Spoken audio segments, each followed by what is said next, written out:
Arrow premiered on the CW network on October 12th, 2012. Initially, I wasn't a fan. For me, it was too soon to release a Green Arrow TV show that had nothing to do with Justin Hartley. The actor that I come to know as Oliver Queen, the Green Arrow, my Green Arrow, on the hit show Smallville, which had just ended the year before. So when I watched the episode for the very first time, I immediately thought I was going to like this. Too much backstory of a new character and a new actor that I knew nothing about. I took a pass on it. In 2012, I took a pass on almost everything, actually. I was still dealing with being fired from a job that I was at for 8 years and was still dealing with depression. So instead, I went back to watching comfort shows. Everything that I watched before, I watched them again. Smallville, Buffy, Angel, Glee, One Tree Hill, until I decided it was time to watch new shows that had already ended their first season run and found out they got a second season. Teen Wolf, Elementary, Baby Daddy, Don't Trust the Bee in Apartment 23. Yeah, those. Arrow, on the other hand, again, passed. Okay, maybe not.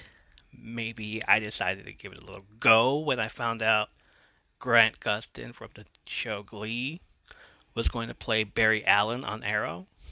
Yes, The Flash, the fastest man alive. Smallville didn't start adding their hero guests until later in the season, so I thought this was too soon, perhaps. This guy Arrow already wanted to build his Justice League, and yet I still haven't seen a Supergirl or a Superman yet. And then I was told to watch the show.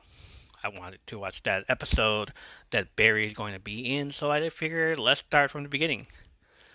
When I tell you that I was bored from the first season, they made this guy out to be Batman for some reason. Well, in my eyes, I gave it a chance anyways. Still looked up to see what else this guy played, and I haven't seen him in anything since. Fast forward to when the Flash gets greenlit his own show. I'm on board from the start. I guess this makes me a fan of the Arrowverse. I hated that term. Who was this guy, Stephen Amell? And why was he all over my superhero screens? And where is my other Arrow? My other Arrow, Justin Hartley, will soon guest star in a lot of shows that since been canceled. A long running soap opera, some voice acting from some of my favorite shows and DC movies, and finally will show up on my screen again in 2016 on This Is Us. Initially, when I first saw that, hey, it's Arrow, but this isn't us. This is 2023, and this was last week. From an article on CNN, Stephen Amell is clarifying his comments about the current actor strike. Amell, who came to fame on Arrow and is currently starring on Heels on Stars, was asked about the actor strike over the weekend during an appearance at Galaxicon in Raleigh, North Carolina. I support my union, I do, and I stand with them, he says, in a video shared on social media. But I do not support striking, I don't. He added, I think that is a reductive negotiating tactic, and I find the entire thing incredibly frustrating. And I think that the thinking, as it pertains to shows like the show that I'm on that premiered last night, Heels, I think it's myopic. Amell subsequently clarified his remarks in a statement shared on Instagram last Tuesday, August 1st, 2023. Understandably, there has been a lot of reaction to the comments I made this weekend about our strike, his post began. To ensure there is no misunderstanding about my thoughts and intentions, I'm providing what I actually said in clarity, context, to ensure my feelings aren't unintentionally misinterpreted. We all know sound bites can be taken out of context, and I have too much respect for my fellow union members to not clarify the record. Amell then further explains his position on the strike. I understand fundamentally why we're here. My off the cuff use of the word support is clearly contradictory to my true feelings and my empathetic statement that I stand with my union, he wrote. Of course, I don't like striking, nobody does, but we have to do what we have to do. In terms of referring to the strike as a reductive negotiating tactic he found frustrating, Amell wrote, I emote, but I certainly don't think these issues are simple. Our leadership has an incredibly complicated job, and I'm grateful for all that they do. His statement continued. From an intellectual perspective, I understand why we are striking, but that doesn't mean it isn't emotionally frustrating on many levels for all involved. SAG-AFTRA represents about 160,000 currently on strike against major film and television studios over contract terms related to compensation, artificial intelligence protections, and other issues. The strike commenced on July 14th. Writers in the industry have been on strike since May 2. CNN has reached out to representatives for SAG-AFTRA and a mail for further comment.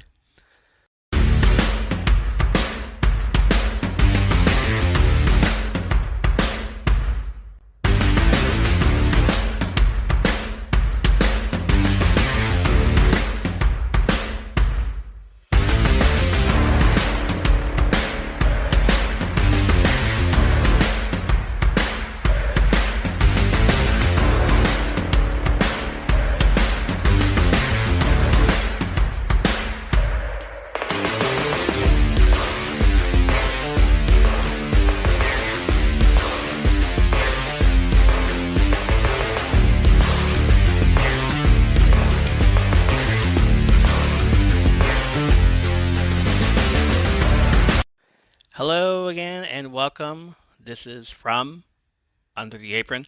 I had to. I know I was talking about This Is Us a little while ago. Great show. Check that one out. I saw the tweets everyone made. They hate the guy now, but I love the heel show.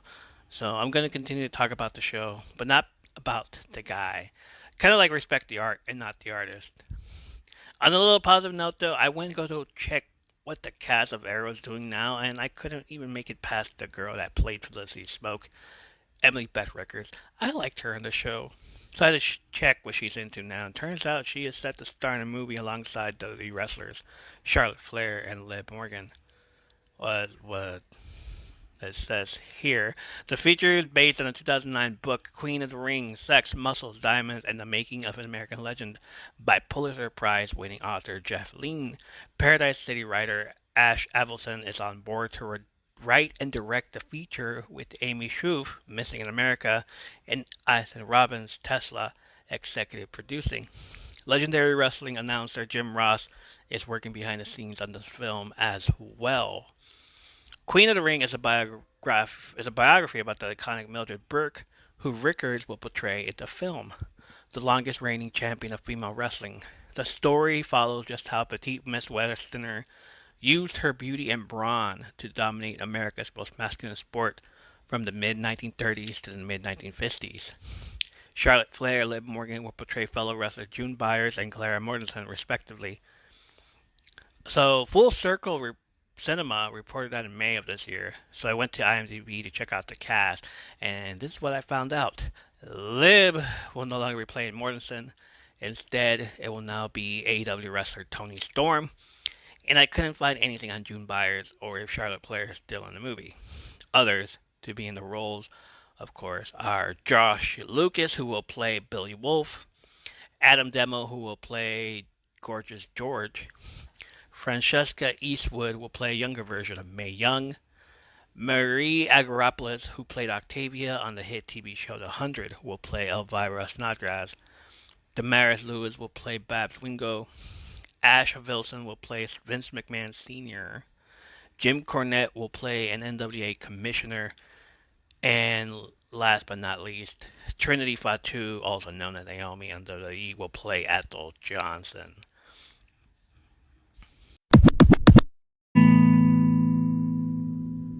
Hey, welcome to the Sweet Life Pod, the show where we create special moments with special people. I'm your host, Sakari Masters. In the Sweet Life Pod, we'll be discussing individuality, peace of mind, and how to attain and uphold meaningful relationships. If this sounds fitting, then follow the Sweet Life Pod on Spotify now. Thank you.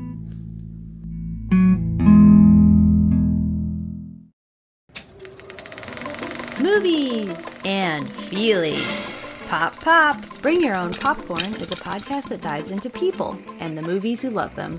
Let us preach to your choir or stoke your ire as we spiral down memory lane with cult classics, Jurassics, and other genres that rhyme with traffic. What we lack in education, we make up for with comedy, compassion, and camaraderie. I'm your host, Mixtape Majesty, inviting you to join me and an assortment of wonderful guests on fine podcast apps everywhere. Bring your own popcorn.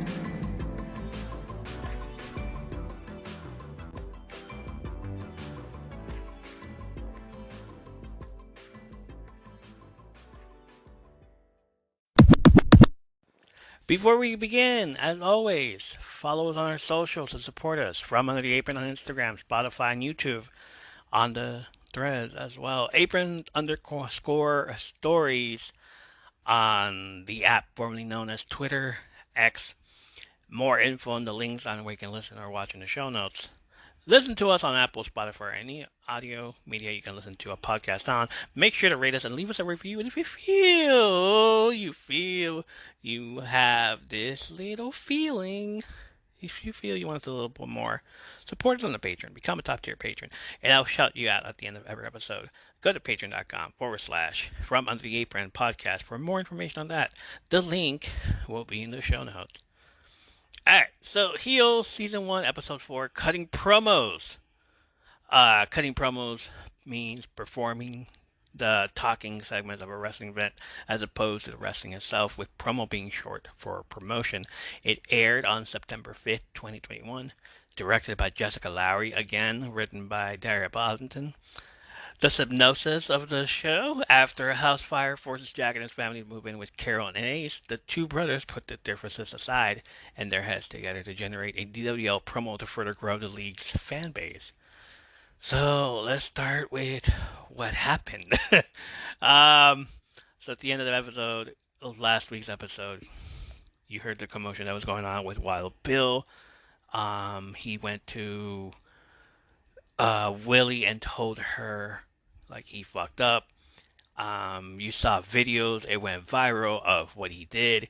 You saw voice messages of him telling Willie, and not even him telling Willie, but the fact that he was arguing while stuff was going on. So here we start off with this. Days ago, Wild Bill attends a board meeting to discuss the new redesigned title belt. One of the young execs is holding a title belt that glows and says they are still waiting for the boss to sign off and the redesigned logo, which will go in the center. He explains that if fans sit in the nosebleed seats, the current belts are really hard to see, but this revised and improvised title belt is highly visible. Another young exec tells him the dynamic redesign lands them in premium placement in stores, toy stores no less.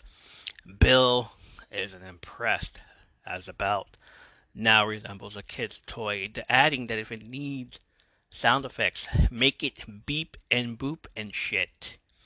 The young exec takes it on board and says it's perfect. Kids will love playing with it even more. Bill puts his cup of coffee down and tells everyone that yes, that's all it is, a toy. A toy he fractured his skull for, a toy he got 2 knee replacements for, a toy he watched a lot of friends die in a effing gutter chasing it down.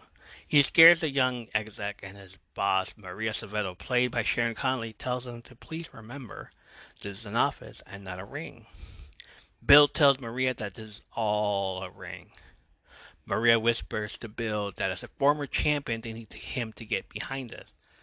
Bill says this belt looks like a piece of shit. However, he will reluctantly endorse the belt as it's what the company asked of him. They all leave the conference room, and while Bill stares at the glowing belt. After the meeting, he catches a plane to Cleveland. During the flight, he becomes so intoxicated with 6 tiny bottles of old fashioned. He gets up to grab his luggage from the overhead and takes it to the bathroom, grabbing maybe 6 or more tiny bottles of old fashioned. He walks inside the bathroom, and possibly minutes later, he is checked up on by a steward. He exits the bathroom naked, with nothing more than a hat on his head, his robe, and the glowing belt around his waist, for the other flyers to record as he's yelling and screaming, "This is what he thinks of their toy belt, you corporate cunt." He continues to go to the back of the plane naked while the stewardess gets on the phone and calls for an air marshal. This scene actually happened in real life. For those that know where this is going, Yes, I'm going there. For those that are new here, either you've seen this play out in documentary form on Dark Side of the Ring or just heard of it throughout the years. This is taken from the Wrestling Wikipedia site. On May 5th, 2002, a number of WWE wrestlers and management members flew from Great Britain to the United States following the end of a European tour, which concluded with a British pay-per-view event, Insurrection 2002. On the now infamous flight, dubbed the Plane Ride from Hell, there were a number of incidents involving the management and wrestlers that were later attributed to the heavy drinking on the flight, partially because the flight was delayed for an hour before takeoff. This part of the incident, Wild Bill exposing himself to everybody in the plane, is similar to that of what Nature Boy Ric Flair did. The 16-time world champion allegedly disrobed during the flight and then re-robed with nothing on underneath. Flair would go on to be named in a sexual harassment lawsuit from sport jet flight attendants after accosting two female flight attendants while partially nude. Present day, Jack rushes to Thomas' room at the sound of the smoke detector. One of Thomas' outlets have caught fire and it quickly spreads, forcing Stacy and Thomas to leave the house as Jack extinguishes the flame. Meanwhile, Bill has been staying with Willie ever since the plane incident. Willie's husband, Ted, played by Larry Clark, prepares pancakes for breakfast, where Wild Bill shows them the viral video of himself on the plane with his natural blessing out for everyone to see.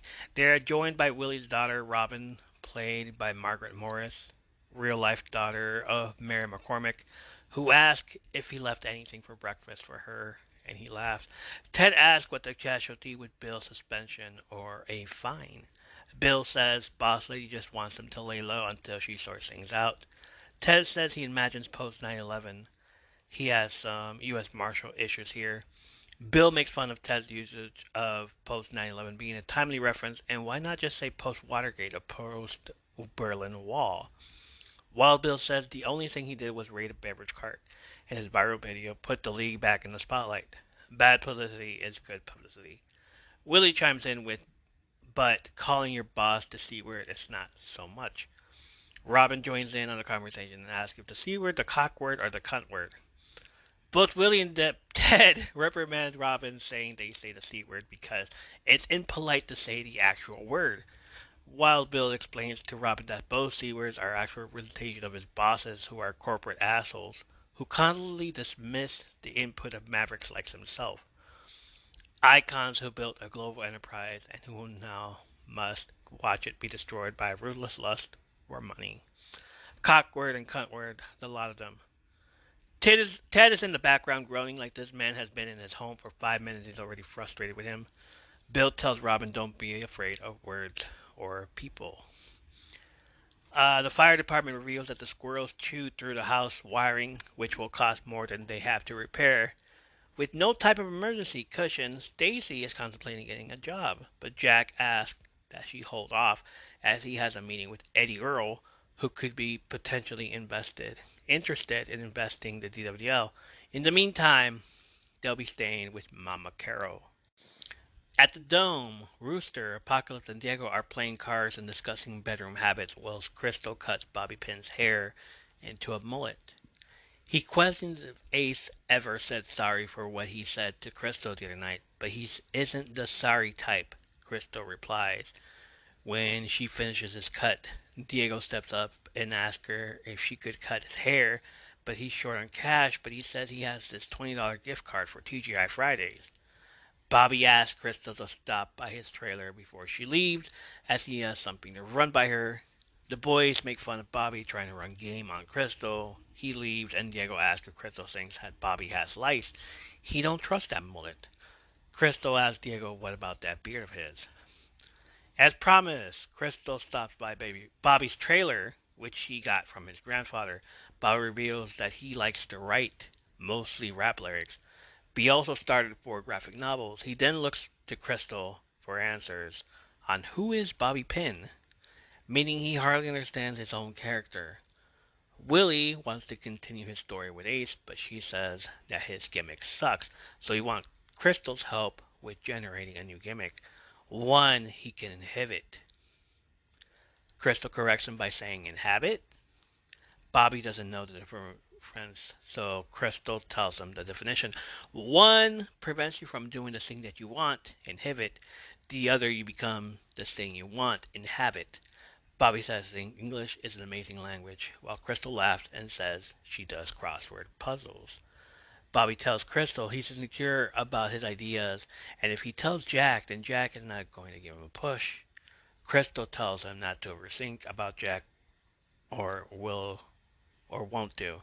Bobby asks Crystal to help him think of something badass, and he's asking her because he thinks she's badass and people respect her. He plays her new song he's been working on, but she isn't convinced that the rap route is right for Bobby. Oh, come on, don't tell me you forgot his entrance music already. Don't worry, he made a remix. Here it is. Well, this is it. Yeah.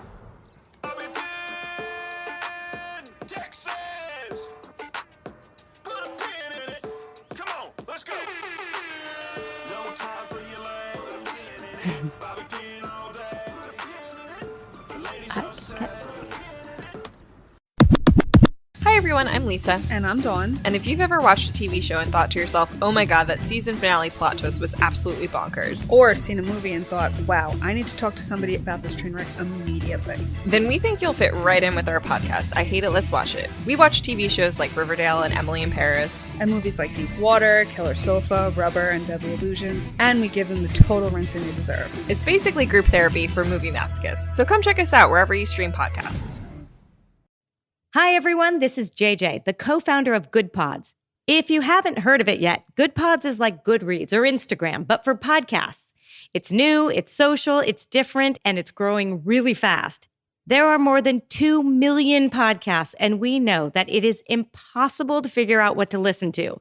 On Good Pods, you follow your friends and podcasters to see what they like. That is the #1 way to discover new shows and episodes. You can find Good Pods on the web or download the app. Happy listening. Next scene, Jack and Willie approach Eddie and Annie Earl with a PowerPoint in hopes that he'll continue to sponsor them with more money. However, Eddie doesn't feel as though investing further would be wise. Supporting the DWO is good for his pawn shop, but it doesn't help with his second-hand car business, which could use the growth. But the DWO doesn't have it to reach. His biggest problem is in the name. Every show is a house show, and no one outside of Duffy cares. The DWL has little to no chance of expanding. Jack is enraged after the meeting, but Willie calms him and prevents Jack's feeling from getting the better of him. Their only chance is to prove Eddie wrong. In the meantime, Willie tells Jack to worry about his fire fiasco while she deals with Bill, who she used to be in a relationship with. Things didn't end well between Willie and Bill, so hopefully her allowing him to stay is a way to move past it. And with Bill down on his luck, he may be willing to promote to WL, though Jack wants nothing to do with him. Next scene, Wild Bill calls his manager. I didn't hear her name, so I went to go look it up. It is Paula Portis, who is being played by Carrie O'Malley, wife of Mike O'Malley, who plays Charlie Gully on this show. Paula is at the dentist and tells him to play nice until renegotiations are done. He tells her she's his manager. He gave her something to manage. She asks him if she wants her to manage his dick and how to keep it in his pants. She warns him that his behavior is toxic and that he needs to go to rehab. It's a legitimate gesture that they may respond to with some compassion. Wild Bill is to do nothing until she says otherwise. They hang up, but a little extra funny on Paula's part as she tells the dental nurse. Is that what they're called? Nurse? Dental assistant? Dental nurse? Alright. Paula tells her she knows it's a dental cleaning, but can she also get some laughing gas? The dental technician stops what she's doing and gives Paula this weird stare. Next scene is the Piggly Wiggly shopping center. Yes, it's called the Piggly Wiggly. Stacy, Carol, and Thomas go grocery shopping and discuss the possibility of Stacy getting a job, which Carol never considered as she was constantly designing, cutting, and sewing wrestling costumes for her husband and boys, who she dedicated her entire life to. It's the life of a mom, so she thought. Stacy questions why Carol never worked. Carol explains that raising kids is a full-time job if you're doing it right, and if anyone disagrees with her, then they are wrong. She says she thought she would be living elsewhere, but things turned out differently. Before the scene ends, Carol asks Stacy to grab a bag of Pillsbury flour, but Stacy says she has a coupon for another kind of flour. Carol reacts just like any senior citizen would. At this stage of her life, she finds something that works for her and she sticks with it, so Pillsbury for her. Stacy smiles at her son and grabs a Pillsbury flour bag. Next scene, Crystal sketches a picture of what she believes could be Bobby's new costume. His new name should be Bobby 85, as he already has the mullet to match. The 85 refers to the golden age of wrestling, when wrestlers had wild, long hair, and more importantly, mullets. Crystal tells him it's nostalgia. People want to remember how good shit used to be, and that is what Bobby 85 would represent. Bobby says he may need to stop eating too much because Crystal drew his abs a little too good. Crystal assures him he looks good. They high five. I love this innocent little flirty thing they have going. And it's innocent. It really is innocent. Especially after the last episode where Ace just pushed her off and treated her like shit. So Bobby is trying to like look for a friend. He's not from around Buffy. You heard him in his little intro music. He's from Texas. Ace heads to the bar where he visits an old friend, Trisha, who works there as a bartender. Trisha, played by Elizabeth Posey, who's been on It's Always Sunny in Philadelphia and Euphoria, and is also the cousin of one Tyler Posey, who you know him best as Scott McCall on the hit TV show Teen Wolf. We're going full circle here. And, wrestling has more than one royal family, and so does Hollywood. Trisha, who's looking like a hot ass smoke show, wearing short shorts and what looks like a bandana around her chest. A red bandana looking strappy top. What do y'all call that, lady? Okay. Her and Ace flirt for a minute, gets him a beer and 24 wings, and tells him that Bill is boozing and blowing oxy in the bathroom. Ace doesn't want to take chances, so he asks Trisha for those wings to go. She tells him that she gets off in an hour if he wants to stick around and flirt with her some more, and they can hang out after. Ace doesn't know what to do. Bill then joins Ace at the bar, claiming that he's only in town for a little while until heading back to headquarters. Ace tells Bill that everyone saw his video. Bill says it helps build his brand. Just ask the smoke show over there who probably seen it. Trisha quickly turns around and quips that he needs a shave, a trim down there. He says they don't call him Wild Bill for nothing. He got untamed pubes and it... I can't with this guy. Trisha laughs and walks away. Bill turns to Ace and tells him he would eat a mile of her shit just to lick where it came out. Oh my god. Jeez. Even Ace is uncomfortable. He asks how long Bill is in town for. Bill says any day now headquarters will call him and ask him to come back up and get a new assignment. Ace intends to leave, but while Bill convinces him to stay and play pool against two other patrons, during which Bill messes up a shot and the two other players begin to chuckle. Bill asks if he wants to know the trick. Ace asks to what. Bill then goes on a tangent. Every day, 100 things happen to make me want to spit. Fucking people and all their bullshit. Their untested manhood. It makes me want to step on a frog, hear it crunch and ooze. No time for a final feeble ribbit. The regular folks, they got a lot of shit that go. Puke out the black flies. But I use it. I soak it up. That's my superpower. He then takes off his dress shirt, tells Ace to pay attention as he goes over to instigate a fight with the opposing players to prove the point to Ace that he's the best at what he does. He believes that it's an Ace too, the same as Tom. Should Ace find a way to tap into that, Wild Bill promised him that riches will flow. I kind of think I have an idea why Tom did what he did. He was not such a nice guy outside the ring to other people, but when he got into the ring, he was the best heel or face. It was like a superpower. He tapped into it.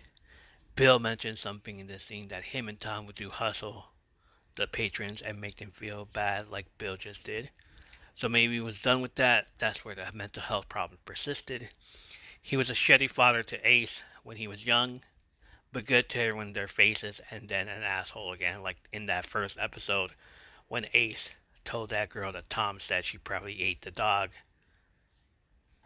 I don't think he wanted to be an asshole anymore because Ace is having such a hard time tapping into that supposed superpower. How much of it did Tom tap into, and how much of it is Jack tapping into it? Later that night, Ace arrives home to find Jack, Stacy, Thomas, and Carol awaiting his arrival to have dinner. They form a prayer circle, and Thomas does the prayer. When Thomas ends the prayer with blessing his grandpa Spade, Carol informs him that Tom is in hell, which is where people who kill themselves go. Jack and Ace then excuse themselves as they're no longer hungry after Carol's tangent, which Stacy was forced to end. Crystal and Bobby go for ice cream, and Bobby thanks her for helping him come up with a new gimmick. He tells her about his parents and how they wanted him to stay the course, and he jokingly tells her that sometimes he wished life was like Mario Kart, where you can see the map of the course in the corner, and this way he can see where he's going. From that metaphor alone, Crystal reveals she would always play as Toad, and Bobby reveals he would always play as Diddy Kong. Not gonna lie, I was a big Bowser fan. If you're going to be an asshole and throw blue shells anyways, might as well do it as Bowser. What was your character? Who did you always play as in the Mario Kart Racing? Bobby thinks Bobby thanks Crystal once again for helping him. She admits when Bobby asked her to come to his trailer, she thought he was going to make a move on her. He says the only move he can do is the moonwalk. Two kids then run up and ask for a photo with Bobby. They ask for one with Crystal also, but she tells them she can do it at the dome. And then she watches as Bobby takes a selfie, doing big muscle poses with them and laughing along. Crystal remarks that he's going to be a great face, whereas Ace, on the other hand, wasn't so good with turning on a smile. Ace has given up his room to Thomas, who can't sleep, as he's thinking about what his grandma said about Grandpa Spade being on fire. Ace comforts Thomas, telling him that Grandpa Ace isn't on fire and that no one knows what happens after death. Thomas tells Ace that Grandma said it's in the Bible. Ace tells Thomas that she should reread it. Thomas asks Ace if he should tell her that. Ace says absolutely not. A good idea. In the future, he advises Thomas to just nod whenever someone says that they do know, as it's a way to end the conversation that he doesn't want to keep having.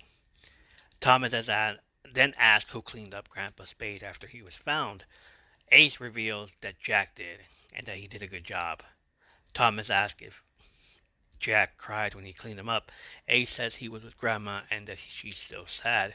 Thomas says that she seems mad. Ace then tells Thomas that sometimes that's the way sad comes out. He goes on to say that Grandpa Spade took his own life because his spirit got broken. Hoping to cheer Thomas up, Ace gives him a Georgia Bulldog blanket after his got destroyed in the fire.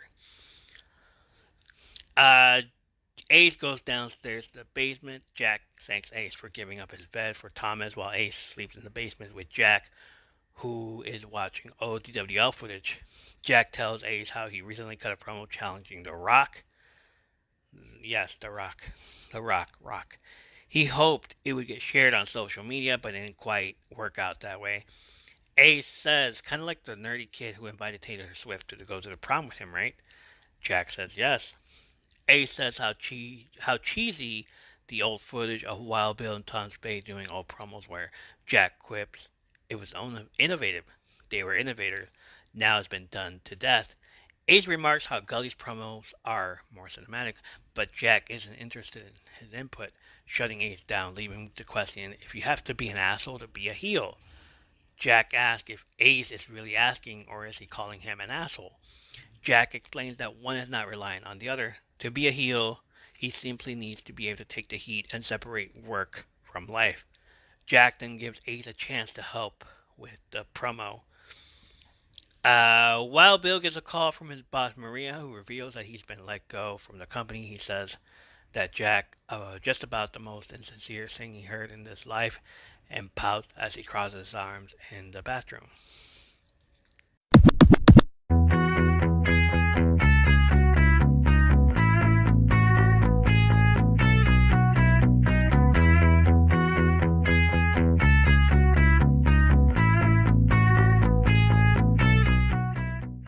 What is up? This is Fuck It, Let's Talk with your host, Christine. Monthly, I'll be here to discuss the ups and woes of parenting and explore topics with other parents, or not parents, in hopes of finding a little sanity. Just a warning, the keyword here is puke. Eventually you'll get it.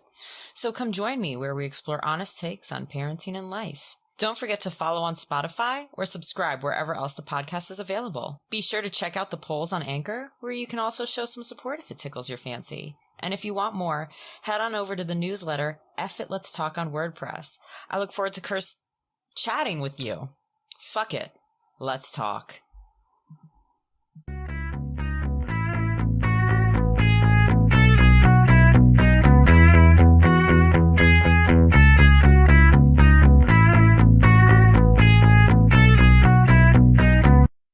You're listening to Mama Murdered a Podcast. I'm your host, AB. Mama Murdered a Podcast is a podcast where me, the mama, will be killing it on the podcast. We'll be taking a deep dive into things that are hard to talk about and even harder to believe that these things actually happen in the world that we live in. This entire podcast will be a trigger warning. I'll be talking about triggering topics while I dive headfirst into a lot of the cases that I'll be covering. New episodes will be released every week on Wednesdays because nobody likes Mondays and because Fridays are for day drinking and barbecues. Some of the case topics will be murder, of course, serial killers, like Dennis Rader, the BTK killer, missing persons cases, like 5-year-old Summer Wells, who vanished from her own yard in broad daylight in the middle of June in Tennessee in 2021. And especially the ones where it kind of seems like they just vanished into thin air, like Brian Schaefer. He walked into a bar, but he never walked out. He's still never been seen again. I'll also be covering cold cases and lesser-known cases. Join me every Wednesday to talk about all things tragic, murder, and things that happen in the downright ugliest sides of society.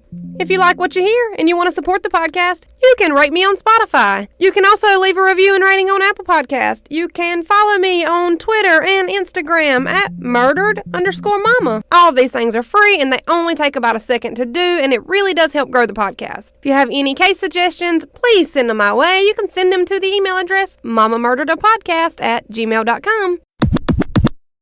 The next scene, the next day, Crystal's catching a potential costume for herself, with the Duffy Championship being held up high in the air. Bobby arrives at Crystal's with his costume and is excited that she has a trampoline that is perfect for practicing how to wrestle. He gets to the bathroom to try on the costume. Bobby tells Crystal that he intends to tell Jack and Willie that she helped his gimmick, but Crystal insists that he doesn't, as she's just a valet and she needs to fly low for the time being. While Bobby will respect her wishes to him, she's more than a valet. She's super smart and talented. Yeah, the people at the top may not see it, but they do. If anything, she deserves a push. Bobby puts on a white furry mink coat and poses for Crystal with his white and pink trunk that read Bobby 85 on his behind. Crystal then comes to the realization that he should just stick to being Bobby Pin, who is a good guy by her account. They both then get a text from Jack that they're shooting a promo. The DWL films their first promo at the gas station where Crystal works as a cashier, a role that she maintains even in the promo as Bobby is blindsided by Ace, fresh off his heel turn. Ace says, "Will you look what the cat puked out of her gizzard?" A fight breaks out between the two and around the lot. They both end up on the bed of a truck, which is going inside the car wash, and they continue to fight each other as the camera catches their squabble, which ends with Jack knocking them both to the ground and telling them both if they got a score to settle, they gotta do it in the ring, and whoever wins gets a shot at the DWL Championship. The camera zooms in and on the belt that Jack has around his waist, and he yells, "Cut." After shooting the promo, Willie asks Bobby if that's his new gimmick. Bobby says yes, he's just a regular guy. Jack approves and says he's a man of the people. Ace says he can do that promo again if you want. Crystal says they're paying her to close down for an hour, so why not? Ace asks Jack if cats have gizzards. Rooster says hell no, cats don't have gizzards. As him, Diego, and Pac make fun of him, but tell him to blow his hair and put some mousse on. Jack laughs and tells Ace that it sounds good. Keep it in. After a few more takes and recordings for another hour, Ace pulls Crystal to the side and says that she did great.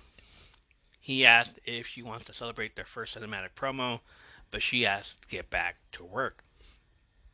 Ace practically pushed her to the side and told her he's not with her anymore. So, plus, after Ace takes Crystal to the side, you saw the look on the boys' faces, especially when Rooster looked at Bobby. It's almost as if Rooster knows Bobby's flirting with Crystal and something's going on there, and the fact that Ace is trying to talk to her again.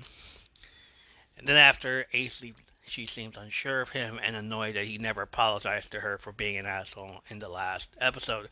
He leaves and she goes back to hanging out with the boys, especially the way Bobby looks at her when she goes to him. Next scene, Stacey apologized to Carol for what happened the other night at dinner. She's presumably under a lot of stress with Tom's death anniversary coming up, but Carol would prefer not to talk about it, though Stacey wants to know how she feels, as she and Carol have never really talked much despite Stacey and Jack having been married for 9 years. Stacey tells Carol if she ever needs to talk about anything, she is there. We again get into the mental health aspect of the show. Her husband unalived himself and he left her without doing much, so how does she feel? Carol reveals that Tom never let her drive, not even to the store, and when she gets into a car now, she barely knows what to do. She's admittedly scared and just lets Ace take her everywhere. She occasionally thinks about that and gets so angry, which is why she sometimes says things. She finds that anger is more useful than grief. Stacey says she understands and felt. Carol says that no one can step into her loss for her and is the reason why talking about the past makes her so mad. Carol snaps out of her trance and tells Stacey she better get going or she's going to be late. Stacey hugs Carol, which is what she probably needed. As Stacey walks away, Carol lets out a huge sigh of relief.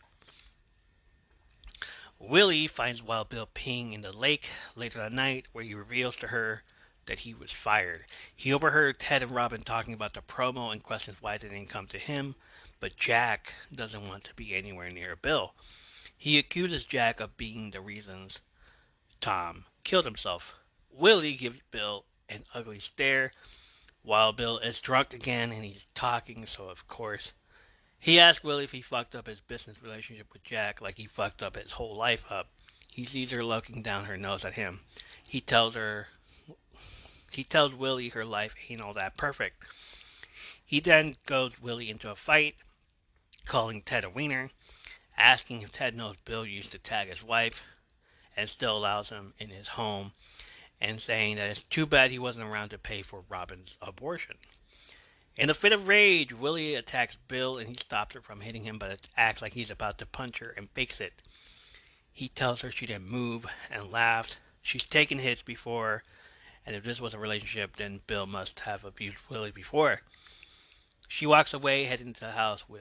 Bill says this is why she is the greatest. The following morning, Ted has thrown out all of Bill's belongings outside the house and onto the driveway, telling him that he can book a hotel by the interstate where they have rooms, free breakfast, and all the syrup he can eat. Later that night, Ace arrives at Crystal's to find Bobby and Crystal jumping on the trampoline outside of her trailer, though he remains hidden behind the parked cars, acting like a jealous ex, and lurking as Crystal gets on top of Bobby and pins him. Later that night, on his way to the car, he asks Crystal when she would like to get some ice cream, but she doesn't think it would be a good idea for them to be seen too often in public, considering that she's Ace's valet and he's Ace's rival. He arrived at his truck to discover that his car been keyed, though he isn't too upset, surprisingly. Crystal looks around to see if anyone's around looking, but she might have an idea who it might have been. Next scene, Ace is in the back porch drinking a beer and looking out into the distance at the mess he just made. Carol joins Ace and tells him not to wallow in his foul mood, as his father did the same before taking his own life. Ace tells Carol his dad was mixed up and checked out. While he may have taken his own life, Ace says that his father isn't in hell. He then tells his mom that Judas betrayed the Lord. His dad wasn't Judas. He's sure God must have known that. He then reveals how often he hears the gunshots in his head. Despite it being nearly a year since his death, Ace can't stop sleep. Ace can't sleep without playing music, as he hears the gunshots when it's too quiet.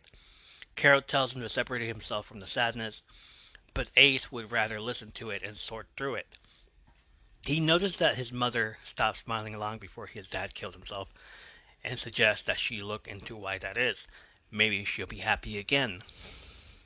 Stacy calls Jack and asks about his day. She then tells him that she got a part-time job at the grocery store.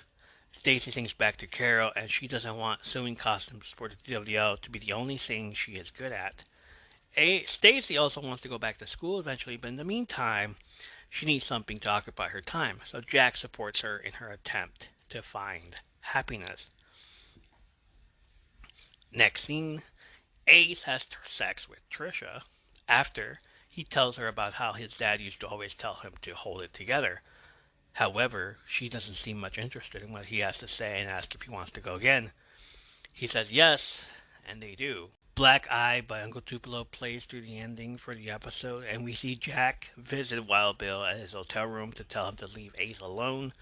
But when he finds him at the ice machine in complete misery, Jack simply leaves. Bill spends another night getting drunk. He gets onto the roof of the motel, jumps up and down, and yells while the camera zooms out to reveal all the lights being turned on from all the commotion. Plus, him yelling this. Fuck yeah. I'm Wild Bill Hancock, and I am here! I am alive! Wake the fuck up, y'all! Who wants to play? Who wants to play? Who wants to play with Wild Bill? And the scene fades to black to play the credits. There's no point in doing the rating system when I'm the only one doing them. So I'll just tell you what I saw of the episode instead and my take on 3 specific scenes. First, Wild Bill's very centric arc of working for a major company, getting drunk, and still not accepting rehab as his major problem because he has a major problem and he's not admitting it. He gets fired and then continues to take it out on the people around him. Willie told Jack that the sex was good, but there was something going on there, and that's something else you saw when Wild Bill fake punched Willie, and he saw that she didn't move. My take on that is that they were in an abusive relationship, and that's how it ended as well. Jack told Ace not to take the heel aspects of his persona home, and this is what he meant by that. Wild Bill acting like a heel even as he was drunk. Second, Ace drove up to Crystal's with his music blaring, and neither Crystal or Bobby heard any of it while they were playing around on the trampoline. Weird. And if Ace was the one that keyed Bobby's car, you're telling me they couldn't hear it? Ace even slammed the door to his car, so he too has a lot to work on. If something doesn't go his way, he just moves along. Crystal told Bobby they shouldn't hang around with each other because they would look right, saying that she's a valet of a heel and Bobby is a face. This again reminds me of that time Hacksaw Jim Duggan, a face, and the Iron Sheik, the biggest heel, were road tripping and was stopped by the police for smoking weed together. And third, Jack trying to keep it together throughout this whole episode. His argument with Eddie and Annie Earl about being sponsored and getting back up for his website. His house being on fire, moving to his mom's house for a bit, and still having to work while his own mom thinks that his dad's burning in hell for what he did to himself. Also making sure Wild Bill never comes around his family or any of his people. Again, he's a protector. You can tell right away he's trying to protect his family. The fire, he doesn't want to hear his mom say that his dad's in hell. He leaves. And again, with Wild Bill, like, if Wild Bill wasn't out there looking like in complete misery, he probably would have told him something or punched him in the face. It was a great episode. I enjoyed it. Watched it various times. I loved the fun aspect of shooting the promo, and is where everyone had fun doing it. So there's that. I hope you enjoyed it also. But that's going to do it for this episode. I'm still going to talk about the show at future episodes, wrestling related. As always, follow us on our socials and support us. From Under the Apron on Instagram, Spotify, YouTube, the Threads, Apron_stories on the app formerly known as Twitter X. More info on the links where you can listen or watch in the show notes. Listen to us on Apple, Spotify, or any other media you can listen to podcasts on. Make sure to rate us and leave us a review. And if you feel you want to do a little bit more, tiny bit more, go to patreon.com/From the Apron Podcast. Support us on the Patreon. Become a top tier patron and get patron privileges. And I will shout you out at the end of every episode, like Babel B, Menace Smiling, Stephanie M, Dark Freight Creations. Check out darkfreightcreations.com for all your fancy candle needs. Oh yeah. Jolene, Seizure Queen, Purple Haze 94, Brenda Lamore 1, Zach W. Change his name to AW. I get it. Not gonna mean anything for a while. Rowena the Queen of Persia, OMG is Ren, Jay Wowzer, OG Just Peachy, Hydrangea Water, The Grunge Witch, Hannah Time, Messenger of Stupidity, My Favorite DJ, DJ Aaron, The Wee Daddy, Rabbit Orlando, Collector of All Things Sentimental, Philly Millie, Cloudy November from the No Is a Sentence podcast. Check out that podcast. Turtle Boy Flores, Happy Chic Blog, Celestial Moon Goddess, Dude 4, Sippy Hippie, Strawberry Chaotic, Lady Dabigail, Full Heart Earth, Cookie Monster Kalani, Ugly Hag on the Rag, Swifty Ever After, Lust for Life, Mermaid Kisses, Art Goblin 666, Nikki Hartwell, Scorpion Deathlock, Just Another Dude, Tumble in the Jungle, Shamika with 1E, Jabroni Baloney, Lucid Dream 619, Hey, it's Yuzu, MF Demo, HCakes25, Two Hearts Intertwined, Dash, Keeft Fairy, Asian Smith, Son of a Teacher Man. The only love that could ever reach me was a ton of a teacher man. Yes, he was. Mighty Sovereign, Spiral 666, Alipat, Amir Kazim, Swampy the Shine Stone Sprite 444, Beth Entrepreneur, I Am Garrett, The Last Jedi, The Office of the Commissioner, Swift Things, Monir's Ruin, and Lily Linguini. Thank you guys for supporting this podcast. Patreon.com/From the Apron Podcast. Get your name shouted out. Support the podcast. Check out the show notes for links to other podcast trailers that you heard on this episode. Send us a message of your favorite wrestling stories, questions, comments, ratings, and requests at our email. It is FromUnderTheApron@gmail.com. Thank you for joining, listening, staying the gift, and being a huge part of this community. Tell your friends. Join us next time for more stories, movies, and TV show reviews like Heels, as well as wrestling-related stories when we come to you from Under the Apron. Stay wet.